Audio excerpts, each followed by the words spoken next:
다 같이 사도신경 하심으로 신앙 고백하시겠습니다.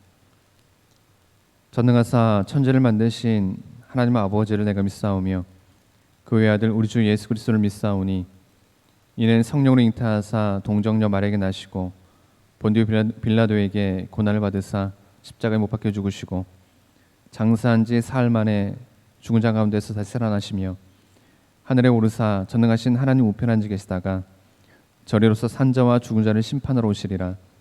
성령을 믿사오며 거룩한 공예와 성도가 서로 교통하는 것과 죄를 사하여 주시는 것과 몸이 다시 사는 것과 영원히 사는 것을 믿사옵나이다. 아멘. 찬송가 369장 죄짐 맡은 우리 구주 함께 찬양드리겠습니다. 찬송가 369장입니다.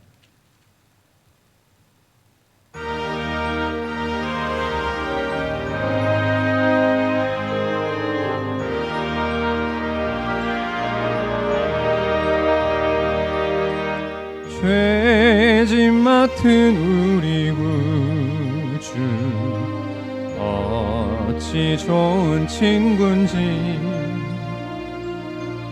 걱정 근심 무거운 짐 우리 주께 맡기세. 주께 고함 없는 고로 복을 받지 못하네. 사람들이 어찌하여 왜 주를 모를까. 시험 걱정 모든 괴로움 없는 사람 누군가. 부질없이 낙심 말고 기도 드려 아뢰세. 이런 진실하신 친구 찾아볼 수 있을까. 우리 약함 아시오니 어찌 아니하릴까. 근심 걱정 무거운 짐 아니 진자 누군가. 피난처는 우리 예수 주께 기도드리세. 세상 친구 멸시하고 너를 조롱하여도 예수 품에 안기어서 참된 위로 받겠네.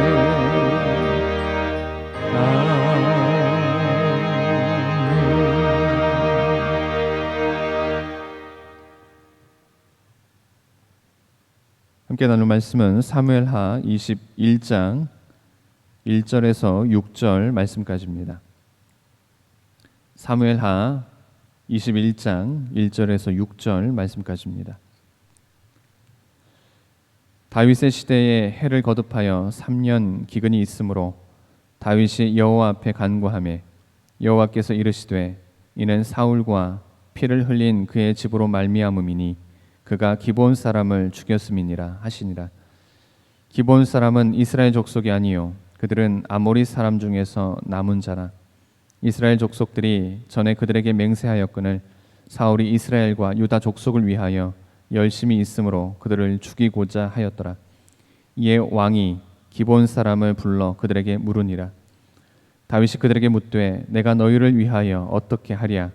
내가 어떻게 속죄하여야 너희가 여호와의 기업을 위하여 복을 빌겠느냐 하니 기브온 사람이 그에게 대답하되 사울과 그의 집과 우리 사이의 문제는 은금이 있지 아니하오며 이스라엘 가운데에서 사람을 죽이는 문제도 우리에게 있지 아니하니이다 하니라.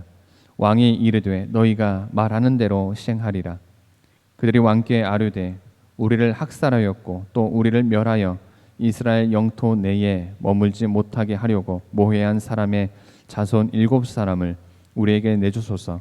여호와께서 택하신 사울의 고을 기브아에서 우리가 그들을 여호와 앞에서 목매어 달겠나이다 하니 왕이 이르되 내가 내주리라 하니라. 아멘. 이스라엘 백성들과 기브온 주민 사이의 관계는 사울 왕 시대에 와서 깨어지고 말았습니다. 정확한 시기와 이유는 알 수 없지만 사울은 이 기브온 주민들을 무참하게 학살했습니다. 소수 민족으로서 당시 막강한 권력을 행사하던 사울 왕의 칼날에 죽임을 당했으나 기브온 족속의 억울한 원한을 풀어줄 사람은 이스라엘에 아무도 없었습니다. 이 사건은 이스라엘 역사에 묻힌 채 여러 세대를 지났습니다. 그런데 다윗 시대, 그것도 다윗의 통치 말년에 이르러서 하나님께서는 기브온 주민의 간구에 응답하셔서 이스라엘 전역에 3년 동안 흉년의 징벌을 내리신 것입니다. 그리하여 이미 이스라엘 역사에 묻혀버린 소수 민족의 학살 사건이 다윗 시대에 가서야 비로소 그 진상 규명이 시작되었던 것입니다. 다윗은 하나님의 뜻을 받들어서 사울의 후손 7명을 기브온 주민에게 넘겨주어 원한을 갚도록 허락해 주었습니다. 사울 시대에 있었던 한 소수 민족의 억울한 학살 사건은 오랜 세월이 지난 후에 비로소 해결되기에 이르렀습니다. 여기에 우리가 배울 수 있는 교훈은 무엇이겠습니까? 또한 여기서 우리는 하나님의 어떤 속성을 엿볼 수 있겠습니까? 이 시간 본문을 통해 함께 살펴보도록 하겠습니다. 먼저 하나님은 반드시 죄의 대가를 보응하심을 봅니다. 사울의 기브온 학살 사건이 일어난 시기는 정확하게 알 수는 없습니다. 그렇지만 다윗 통치 말년에 이르러서 하나님께서는 사울의 기브온 주민 학살에 대한 책임과 그 핏값을 물어 이스라엘 전역에 3년 동안 엄청난 흉년을 내리셨습니다. 다윗은 처음에 흉년의 원인을 잘 알지 못했습니다. 그러나 흉년이 오랜 기간 동안 계속되자 비로소 그 흉년이 단순한 자연재앙이 아니라 하나님의 징벌임을 직감하게 되었습니다. 그는 겸손히 무릎 꿇고 하나님의 뜻을 물었습니다. 이 흉년이 사울의 죄가에 대한 보응임을 알게 되었습니다. 실로 얼마나 오랜 세월이 지났는지도 잘 기억할 수 없을 만큼 오랜 세월이 지났건만 하나님께서는 사울 집안의 죄가를 그대로 묵과하지 않으셨습니다. 자신의 계획하신 때가 이르렀을 때에 사울 집안의 죄가를 물으셨던 것입니다. 다윗은 하나님의 뜻을 따라 사울 집안 사람 7명을 기브온 주민들에게 내어주어 조상들의 원한을 갚게 했습니다. 이와 같이 하나님은 언젠가는 반드시 악인의 죄가를 물으시고 그에 상응하는 응분의 조치를 취하심을 봅니다. 그렇습니다. 정녕 많은 사람의 눈을 잠시 동안 속일 수 있고 한두 사람의 눈을 오랫동안 속일 수는 있지만 하나님의 불꽃 같은 눈은 영원토록 속일 수는 없는 것입니다. 그러므로 악은 결코 꿈에라도 그 모양을 흉내내어서는 안 될 것입니다. 다음으로 하나님의 구원에는 이방인과 선민의 구별이 없음을 봅니다. 기브온 족속은 하나님께서 택하신 선민 이스라엘 백성이 아니었습니다. 이들은 좁게는 히위 족속, 넓게는 아모리 족속에 속하는 가나안 원주민 가운데 하나였습니다. 이스라엘 백성들에게 있어서 기브온 족속은 지극히 보잘것없는 소수 민족에 지나지 않았습니다. 더욱이 기브온 족속은 원래 하나님이 진멸하라고 명하신 가나안 족속 가운데 하나였기에 이스라엘 백성들의 입장에서는 더욱 비천한 자들로 여겨졌습니다. 그렇지만 기브온 족속은 이미 조상 여호수아가 하나님의 이름으로 맹세해서 살려주겠다고 약속한 민족이었습니다. 이후 오랫동안 이스라엘 백성 사이에 거주하며 하나님의 성막을 섬기는 일을 했고 서서히 하나님의 백성에 동화되어 갔습니다. 그러기에 기브온 주민은 하나님 앞에서 하나님의 백성들과 조금도 차별이 없었습니다. 하나님께서 기본 주민 학살 사건의 책임을 물어서 이스라엘 백성들에게 흉년의 고통을 3년 동안 주신 것만 봐도 하나님께서 기본 주민의 죽음을 얼마나 안타깝게 생각하셨는지를 분명하게 우리가 알 수 있습니다. 이와 같이 하나님 앞에서는 이방인과 선민의 구별이 없습니다. 하나님의 의는 이방인과 선민에게 차별 없이 나타난다는 사실을 결코 잊어서는 안 될 것입니다. 마지막으로 하나님은 신원하는 자의 간구를 들으심을 봅니다. 다윗은 흉년의 원인이 사울 당시 학살당한 기브온 주민 후손들의 간구 때문임을 분명하게 알게 되었습니다. 다윗은 조상들의 억울한 죽음을 신원해 달라는 기브온 주민들의 기도가 하나님께 결국 상달되어서 그 결과 이스라엘 전역에 가뭄이 계속되고 있다는 사실을 알게 되었습니다.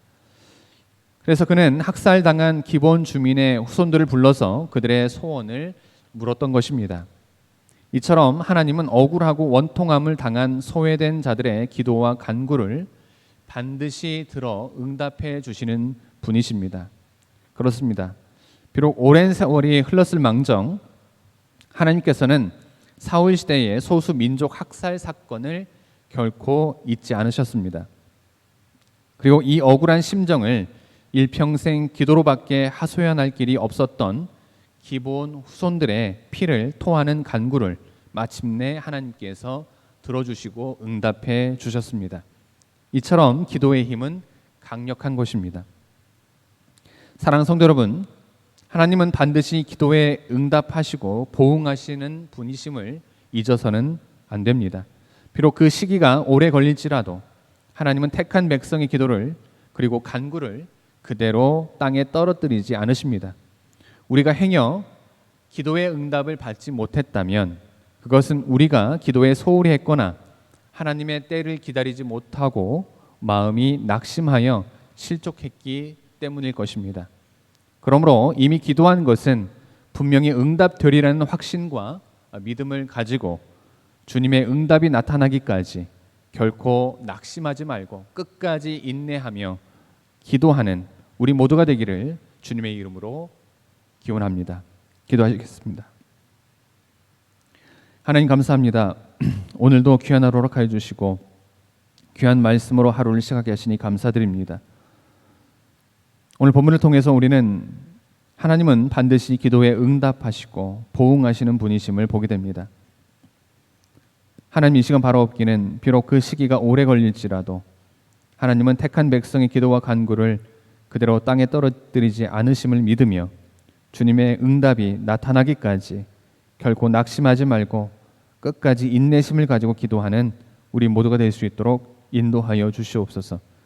오늘 하루도 지켜주시고 인도하여 주실 믿으며 이 모든 말씀 예수님의 이름으로 기도드립니다. 하늘에 계신 우리 아버지여, 이름이 거룩히 여김을 받으시오며 나라가 임하시오며 뜻이 하늘에서 이루어진 것 같이 땅에서도 이루어지이다. 오늘 우리에게 일용할 양식을 주시옵고 우리가 우리에게 죄진 자를 사하여 준 것 같이 우리 죄를 사하여 주시옵고 우리를 시험에 들게 하지 마옵시고 다만 악에서 구하옵소서. 나라와 권세와 영광이 아버지께 영원히 있사옵나이다. 아멘.